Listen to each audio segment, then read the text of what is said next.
The story begins with a question most people never dare to ask out loud: what if the systems we depend on survive only because we believe they do? Not because they are strong. Not because they are engineered well. Not because they are guaranteed by power, law, or technology. But because millions of individuals, silently and unconsciously, wake up every day and decide to trust them. Every civilization in history has been built on this invisible agreement.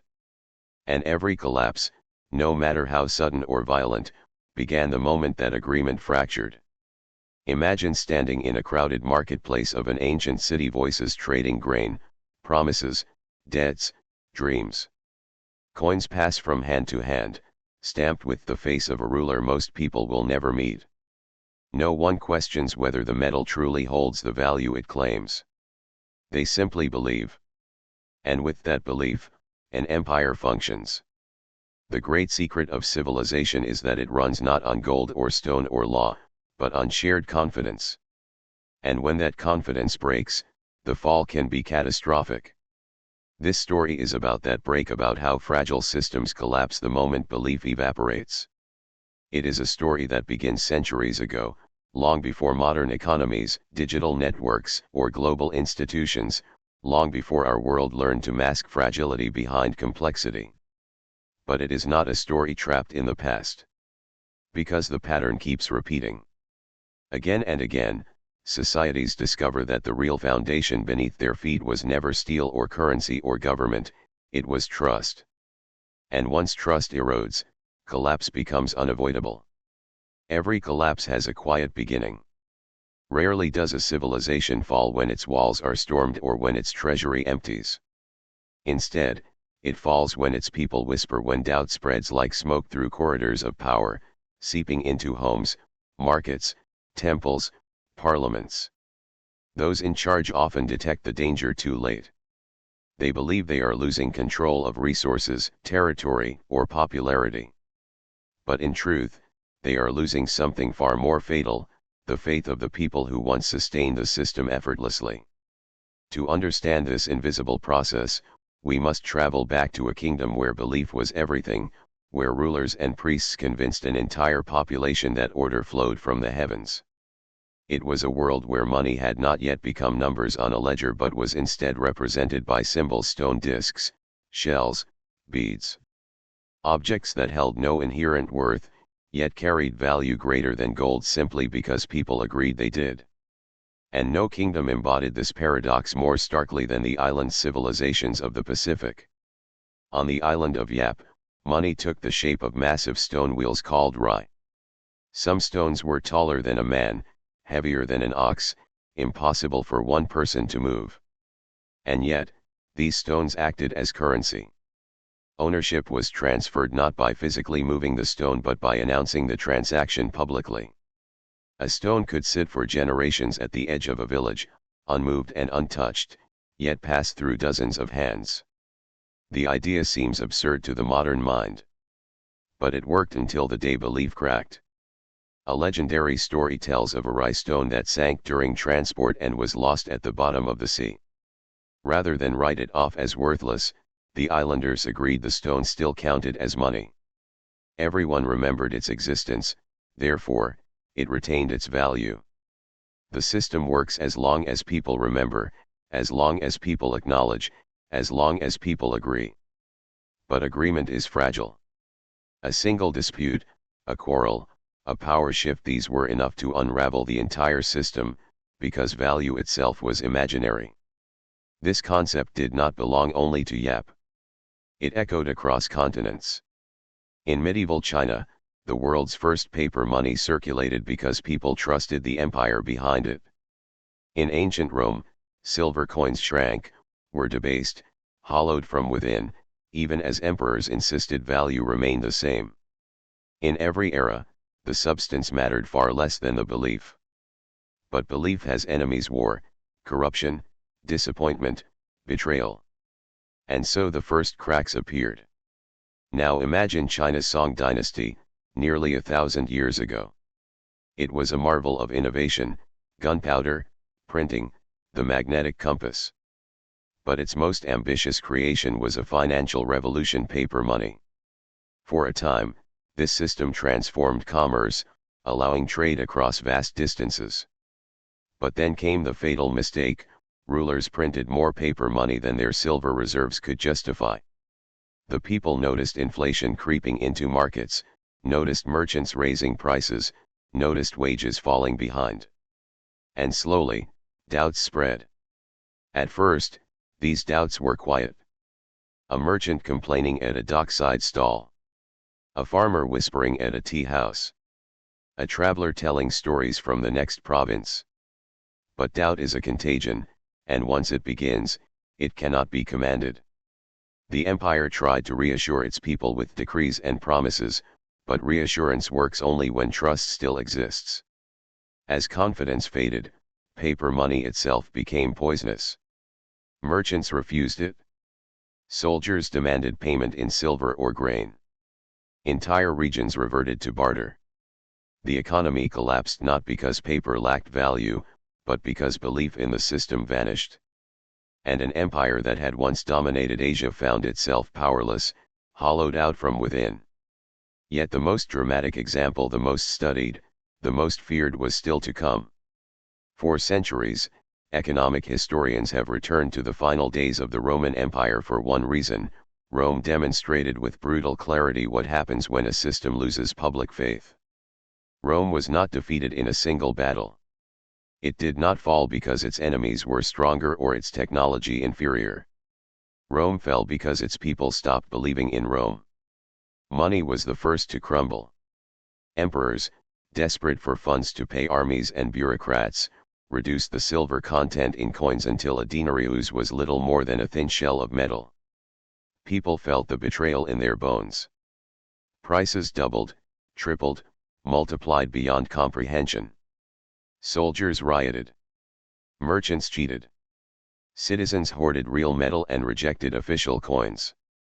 The state blamed conspirators and foreigners, but the truth was far simpler: once people stopped believing currency held value, it no longer did. But money was only the beginning. Public belief in the government fractured next. Legions no longer fought for Rome, they fought for whichever general could pay them. Provinces no longer sent grain willingly, they hid supplies, bribed officials, formed private militias. Laws became optional. Loyalty became negotiable. When an empire's people begin to treat the central authority as a suggestion instead of a pillar, collapse is a matter of time. Rome's fall was not dramatic. It was slow, suffocating, almost invisible. It happened in markets, in taverns, in small acts of defiance so ordinary that historians struggle to capture them. No single day marked the moment of collapse. Collapse arrived quietly, disguised as a change in mood, a shift in confidence, a subtle unraveling of belief. This pattern repeated endlessly across history. Sometimes the system was a government. Sometimes it was a currency. Sometimes it was a religion, a corporation, a social order, or even an entire worldview. But the mechanism, the loss of belief, was always the same.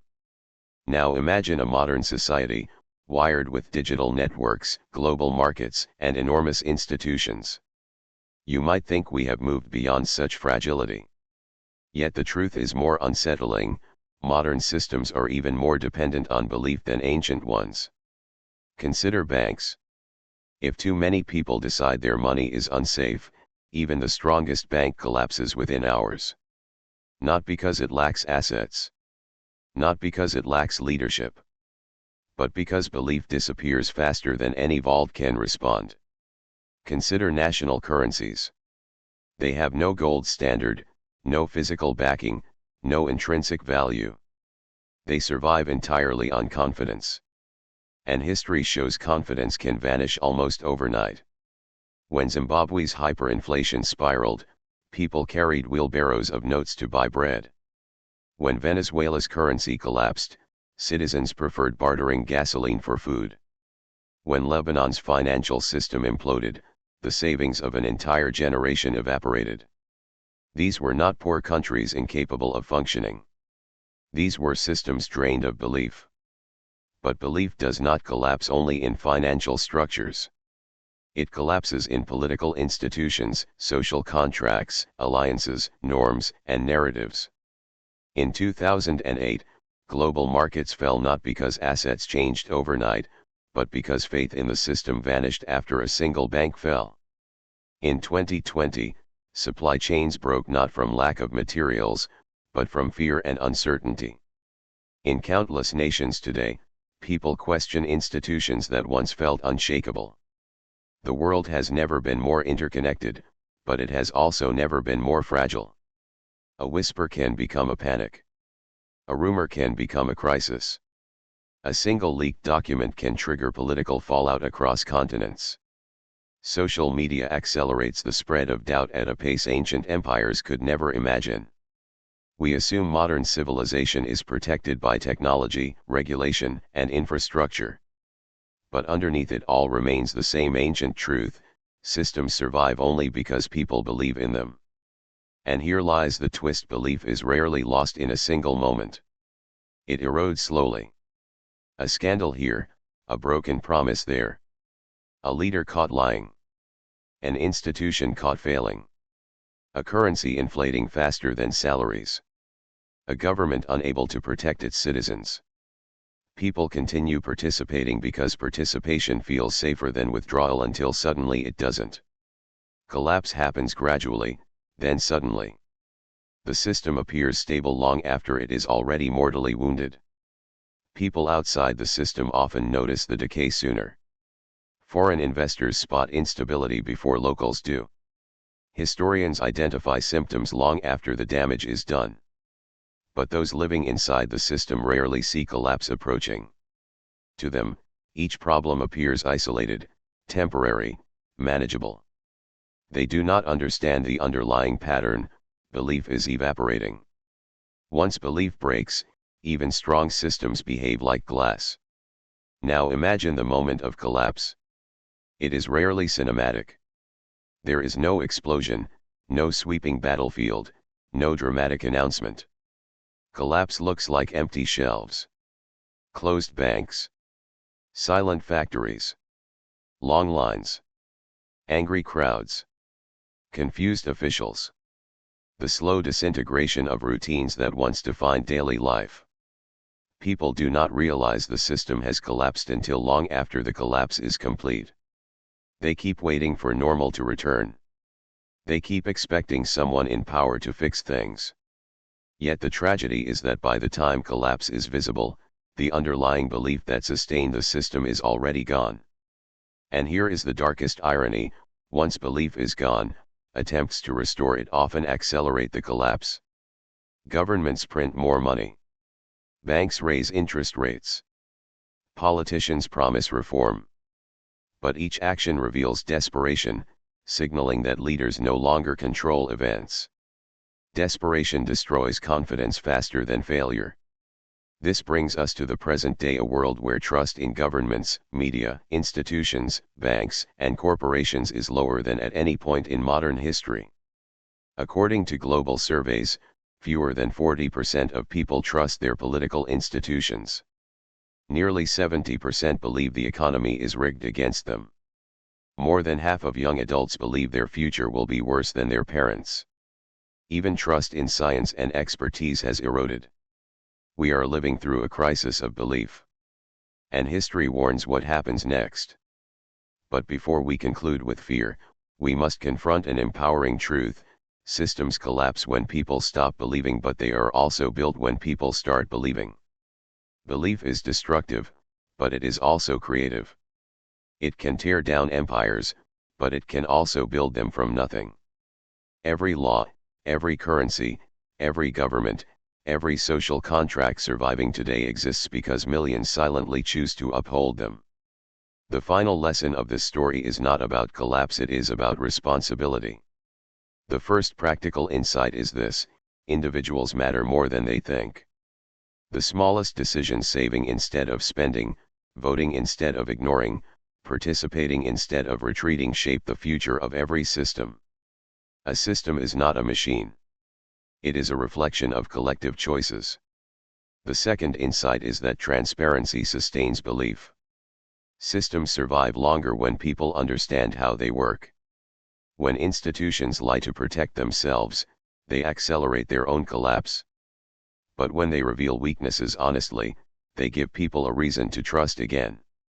The third insight is the most uncomfortable: stability is not natural. It is earned, maintained, and constantly repaired. Societies must invest in trust the same way they invest in infrastructure. Without trust, no system can survive, no matter how powerful it appears. And so we end where we began, with a question. If the systems around us survive only because we believe in them, what happens when more people begin to doubt? And what responsibilities do we hold, knowing that our silent beliefs shape the fate of entire civilizations? The answer may determine not only how fragile systems collapse, but how new ones rise from their ashes.